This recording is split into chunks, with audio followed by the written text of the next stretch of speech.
ayniqsa ingliz tilini bilmaslik demak sizni juda ham ko'p imkoniyatlardan to'sib turadi. Til o'rganishdagi asosiy muammolardan bittasi bir yapon ayolga hujum qilganligi haqida.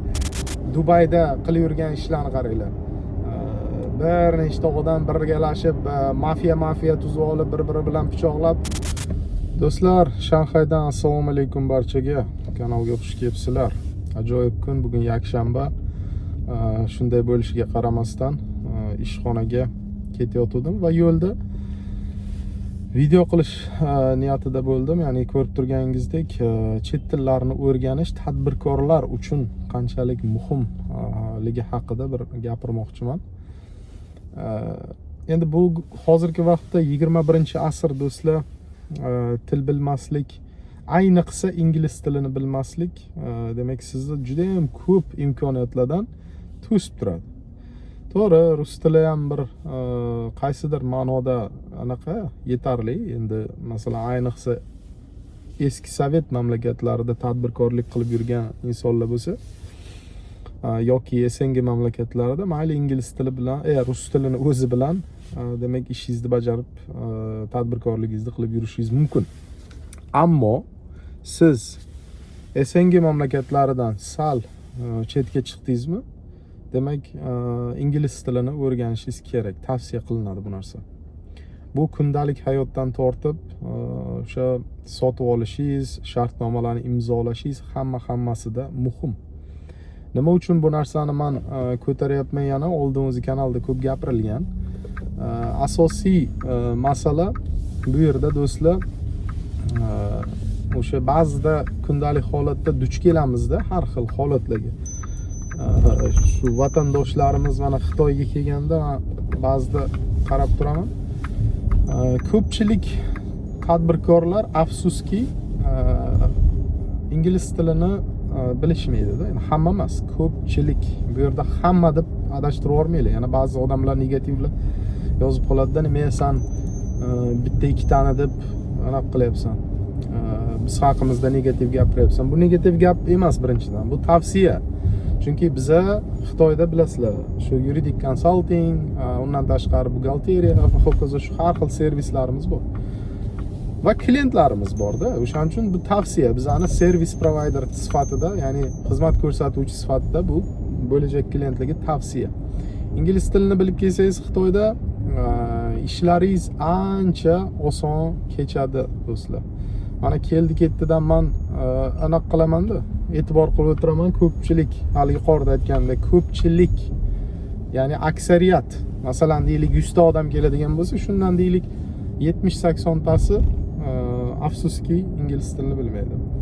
Bu nimaga olib keladi? Bu o'zini o'sha o'ylab turgan fikrini yetkaza olmaslikka va undan tashqari imzolanayotgan shartnomalarda xato qilishga. Undan ham tashqari bu yerdagi moshenniklarga aldanib qolishga. Chunki hamma mamlakatda, Xitoy ayniqsa, Xitoyda juda ko'p, lekin hamma mamlakatda moshenniklar bor. Buni inkor qilib bo'lmaydi. Xitoy ayniqsa, Xitoyda aholi ko'p, moshenniklar ham juda ko'p. Shuning uchun bular ham qarab turadi. Qani bu deydi til bilmas ekan, malakasi yo'q ekan. Demak, kel deydi, shuni deydi, aldab ko'ray. Afsuski bunaqalar juda ko'p do'stlar. Shuning uchun tavsiyam, ingliz tilini imkon qadar o'rganing.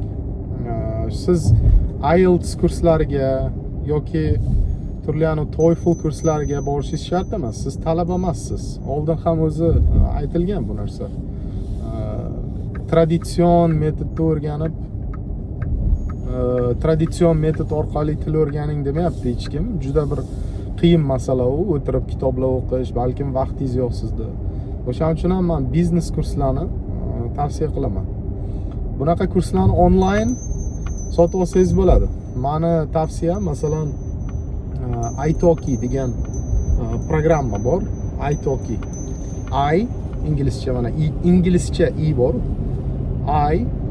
Va talk inglizcha yozasiz yana. LK talk va oxirida yana I qo'yasiz. iTalki bo'ladi o'shanda. iTalki degan приложение bor, application ingliz tilida. Shuni olsangiz, u yerda siz ona tilisi bo'lgan o'qituvchilarni topishingiz mumkin. Ona tilisi. Britaniyadan turib o'qitadi sizni. Va u yerda yana tanlaysiz. O'sha o'qituvchi ingliz tilidan tashqari qaysi tilda gapira olsin degan joy bor. Rus tilini tanlasangiz, sizga u tushunmagan joyingizni rus tilida ham tushuntirib beradi. Bu yerda asosiy maqsad nima? Asosiy maqsad o'sha tilni egasidan o'rganish. Men buni doimo aytib kelganman. Oldin o'zi postlar ham qilganman, masalan Facebookda kim meni kuzatsa yoki YouTube'da video ham qilganman. Tilni mukammal bilgani bilan boshqa millat vakili bu do'stlar. U farqi yo'q, qayerdan bo'lishidan qat'iy nazar. Ona tilisi ingliz tili bo'lmasa yoki deylik men Xitoy tilini o'rganmoqchiman. Ona tilisi Xitoy tili bo'lmasa, xatoliklar va risk, ya'ni noto'g'ri o'rganish riski juda katta.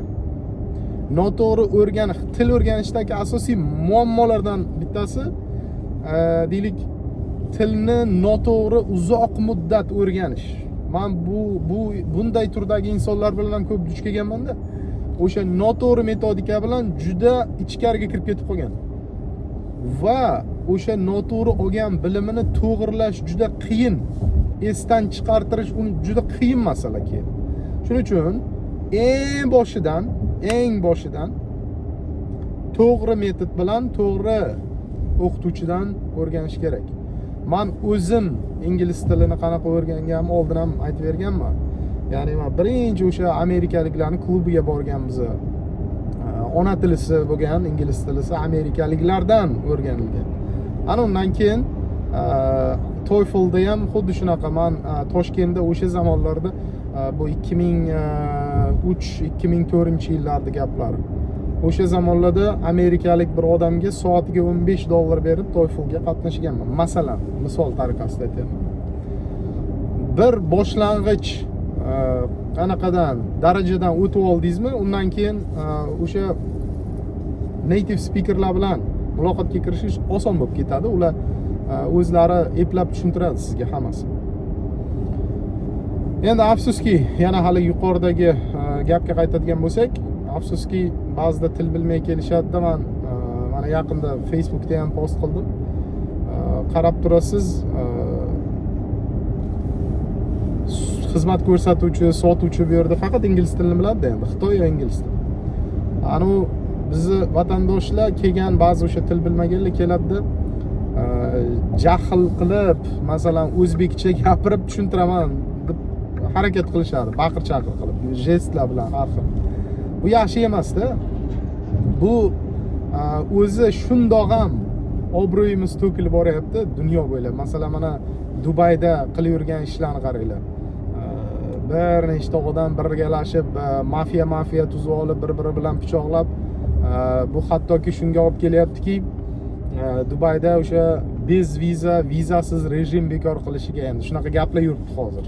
Men bu bekor bo'ladimi yo'qmi bilmayman. Lekin shunaqa gaplar yuribdi. Undan tashqari o'zi mana shunaqa bir har xil turdagi jinoyatlar, mana Yaponiyada bittasi qo'lga olinibdi. Bir yapon ayolga hujum qilganligi haqida masalasida. Ya'ni mana shunday bir mayda-chuyda narsalarni deb o'zi obro'yimiz to'kilib boryapti. Lekin endi bu tilni bilmasdan turib, o'sha sotuvchilar bilan bu yerda qo'pol gaplashish undan battar qiladi holatni. Ochig'ini aytay. Chunki siz chetga kelyapsiz do'stim. Chetga kelyapsiz siz. Siz uyda emassiz. Uyda bo'lmaganingiz uchun siz majbursiz. Siz bu yerdan kelib mahsulot olyapsiz. Bular sizga olib borib sotgani yo'q. Bular olib borib sotyapti endi. O'sha olib borib sotayotganlardan siz o'zbek tilini talab qilishingiz mumkin. O'zbekcha gapir bu yoqda. Chunki bu O'zbekiston deb. Lekin bu yoqda men bir ikki marta hozir guvohi bo'ldim. kerak emas, nima deyapsan san deb, hatto o'zbek tilida qo'pol gaplarni ishlatib, hatto o'sha so'kinib muloqot qilganlarini ham ko'rdim. Ana sotuvchi yaxshi ham tushunmaydi. Yaxshi ham qarab turibdi, nima deyapti, balkim bunga kerak emasdir deb yengil qabul qilyapti-da. Ana shunaqa holat do'stlar. Mana tavsiyam, iltimos, chet elga kelyapsizmi, o'zingiz uchun, hali yuqorida sanagan ishlar uchun ingliz tilini o'rganib keling. Buni zarari yo'q. Bu foyda bo'lsa foydaki, hech qanaqa zarari yo'q. Ishingiz yaxshi bitadi, sizni aldashmaydi. Professional va sifatli mahsulot olasiz va sifatli servis olasiz. Manzilga yetib keldim, xudo xolasa. O'zi mana highwaydan chiqyapman. Keyingi videolarda ko'rishamiz do'stlar.